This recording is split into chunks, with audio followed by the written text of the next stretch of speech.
sebenarnya yang lebih asik sebenarnya kalau ku tangkap dari novel ini gitu. Kenapa? Dengan romans dia ingin mengungkapkan sejarah, kemudian berdialektika dengan persoalan-persoalan sejarah yang relevansinya ke masa kini adalah di mana nasionalisme kita sebenarnya. Apakah nasionalisme itu terletak di Macakap, di Raden Saleh, atau katakanlah bagian identifikasi dengan tokoh-tokoh yang seperti Raden Saleh, atau nasionalisme itu ada di orang-orang seperti Safei, ya, orang-orang Safei yang revolusioner menggebu-gebu, atau nasionalisme itu ada di Hopit Leong, orang yang pragmatis, yang di masa Belanda dia pokoknya ya aman-aman saja gitu kan. Nah, mohon maaf, ini bukan bicara soal SARA, tapi bagaimana posisi Tionghoa di situ.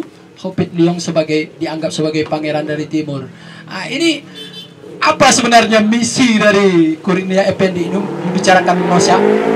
membicarakan nasionalisme secara global gitu. Apalagi di era yang sekarang katanya pasar global, di mana ketakutan banyak orang terhadap ekspansi tanda kutip warga masyarakat Cina kan begitu kira-kira.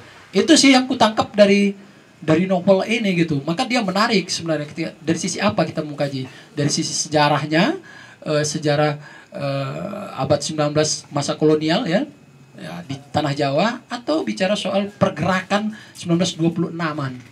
Karena sangat ini dia kalau dibilang secara diakronis, secara hipogram juga, ini hampir mirip nih tokohnya. Satu sisi Ratna Juwita mati Sapei kan, si Raden Saleh mati istrinya cerai dia kan begitu. Ini dua hal gitu. Nah, ini sangat apa betul gitu. Sangat paradoks. Bahkan kalau mau kita baca ulang lagi, sejarah itu akhirnya yaitu tadi makin bolong-bolong betul gitu. Nah, makin bolong-bolong betul. Maka diisilah oleh dialog-dialog yang mungkin kayaknya romantis betul. Sehingga di awal-awal bicara soal masa-masa romantisme itu gitu. Itu sih yang kutangkap dari novel ini. Ya berhasillah berhasil memantik aku untuk membaca sampai selesai. Bukan karena faktor aku harus membahas di sini, tapi persoalan sejarah itu yang secara intertekstual masih misteri, karena tidak ada catatan-catatan kaki yang mengatakan ini surat arsipnya dari mana, itu tidak ada. Berbeda dengan novel-novel sejarah yang ada yang kutengok. Kemudian persoalan romansnya itu dibalut apakah betul karena di bagian akhir Hopit Leong itu dikatakan ada katanya. Ya kan? Hopit Leong itu siapa dia itu? Itu kira-kira sih. Jadi tiga entitas pangeran dari timur itu. Jadi kalau dikatakan secara ternyata pangeran dari timur itu tidak satu gitu, bukan hanya si Raden Saleh, tapi tiga itu. Sebagai penanda dari situlah kita mulai menelusuri apa sih sebenarnya yang dimaksud oleh dua penulis ini. Ya, aku menuju kepada persoalan nasionalisme itu gitu. Dari mulai nasionalisme yang bimbang sampai nasionalisme yang revolusioner, kemudian nasionalisme yang mengambang. Nah, kira-kira gitu. Itu saja sih. Ya, terima kasih Bang Dian dan juga Bang Johendri yang sudah lebih luas lagi memaparkan tentang buku ini gitu. Apalagi yang terakhir tadi tentang siapa sebenarnya pangeran dari timur gitu. Ada 3 orang dalam buku ini yang dikategorikan dalam pangeran dari timur. Satu masa, satu lagi di masa lalu gitu. Semakin memaparkan tentang Raden Saleh gitu. Dan ini berhubungan dengan nasionalisme. Ya, walau sejarah memang banyak bolong-bolongnya, banyak versinya, tapi justru inilah yang membuat sejarah ini menarik gitu. Membuat orang-orang ingin menelusurinya. Mungkin ada tanggapan atau pertanyaan dari kawan-kawan. Iya, oke Bang.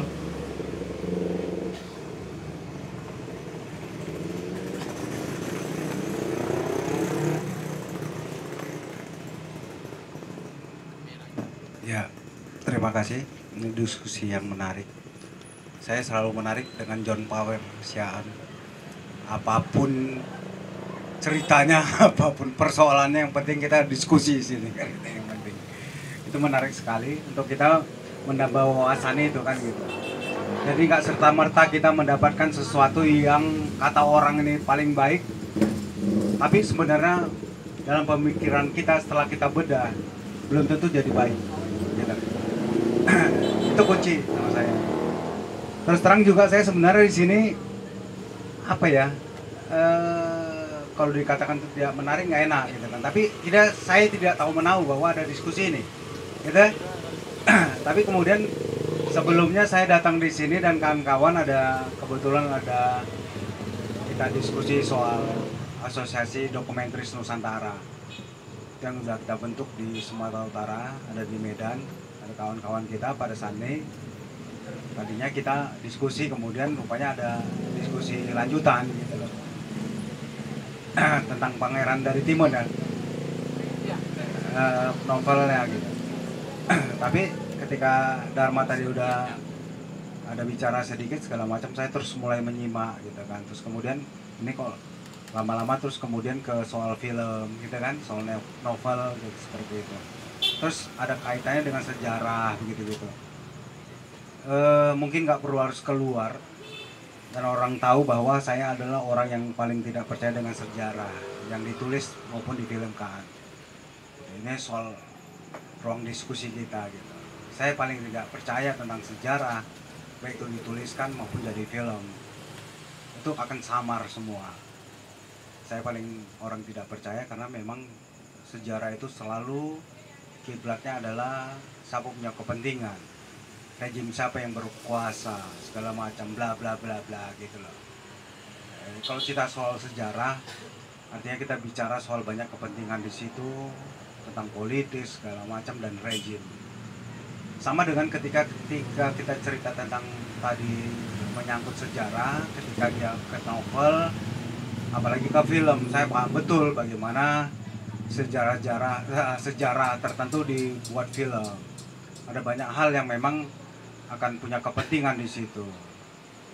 Sebenarnya sudah terjawab tadi di depan bahwa apalagi saudaranya ini, saudaranya ABC, terus kepentingannya siapa. Ketika kita buat film berarti kan ada eksekutif produser, terus ada pesanan segala macam tentang sejarah itu.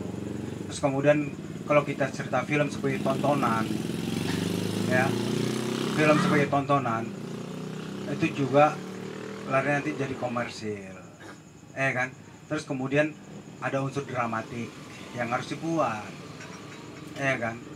Ada unsur dramatik yang harus dibuat, berarti ada sesuatu yang ditambahkan dalam sejarah yang dia tahu, gitu kan. Nah, misalnya mungkin kawan-kawan pernah katakanlah ini film sejarah nih, apa namanya dulu, ada Janur Kuning ya, Janur Kuning atau apa gitu. Terus kemudian ada Temon di situ. Bagaimana dia masuk ke dalam frame film, terus dia supaya lebih menarik di situ. Seorang anak kecil namanya Temon, ingusan, ada dalam sejarah film itu gitu. Kenapa dibuat itu? Ya itu kepentingannya adalah bagaimana supaya orang bisa lebih tertarik untuk menonton itu. Terus kemudian siapa bintangnya? Tadi udah dijawab sebenarnya. Siapa bintangnya, siapa sutradaranya, seperti itu. Tapi aku lebih menarik bahwa ada unsur dramatik di situ sebagai sebuah tontonan. Itu akan sangat mempengaruhi sebuah film yang kita bilang itu sejarah. Baik pun itu diadaptasi dari novel atau apapun dia. Sebuah film jangan terus percaya bahwa itu adalah film sejarah. Apapun itu. Setiap tahun, setiap zaman, setiap rejim pasti akan berubah. Artinya ada kepentingan di situ. Itu.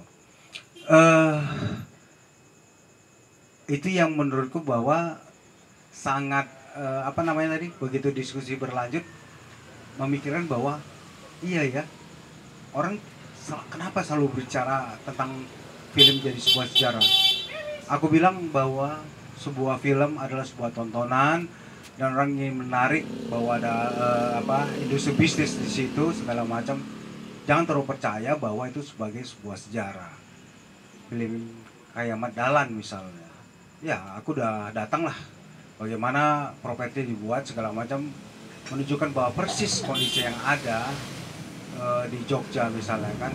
Tapi itu kemudian dibuat setting lokasi itu untuk film Habibie, kemudian film yang terbaru lagi ada beberapa film, gitu loh. Artinya memang sebuah kebutuhan, sebuah kepentingan untuk membuat suasana itu menjadi dramatis mungkin dan orang tertarik untuk menonton film itu, gitu. Artinya banyak, ya aku bilang, apalagi dia film fiksi gitu, bioskop fiksi, kemudian ya manipulatif untuk unsur bagaimana orang tertarik dengan film dan hadir di bioskop dan nonton, gitu. Kembali kepada novel tadi, terus kemudian aku berpikir bahwa ketika cerita tentang film siapa sutradara segala macam, aku makin tidak percaya bahwa itu bagian pada sejarah. Nah, di sini aku cuma mau bilang, tapi itu bukan salah, bukan. Ketika kita mengangkat sebuah film, justru kita sebagai audiens atau penonton bisa menempatkan bahwa ini adalah film. Film adalah film, gitu kan? Film adalah film. Jangan kita terjebak dengan, oh ini sejarah gitu, maksudnya gitu loh. Kita sendiri yang bisa memilah itu, gitu loh, kan? Kita sendiri yang film, bahkan film dokumenter sekalipun pasti ada punya kepentingan tertentu di situ. Bahwa film dokumenter adalah medium untuk propaganda, medium untuk pendidikan segala macam. Iya betul, silakan. Tapi ada satu kepentingan yang mengikutkan dia untuk menjadi sebuah film. Ada orang tertentu yang ingin punya kepentingan di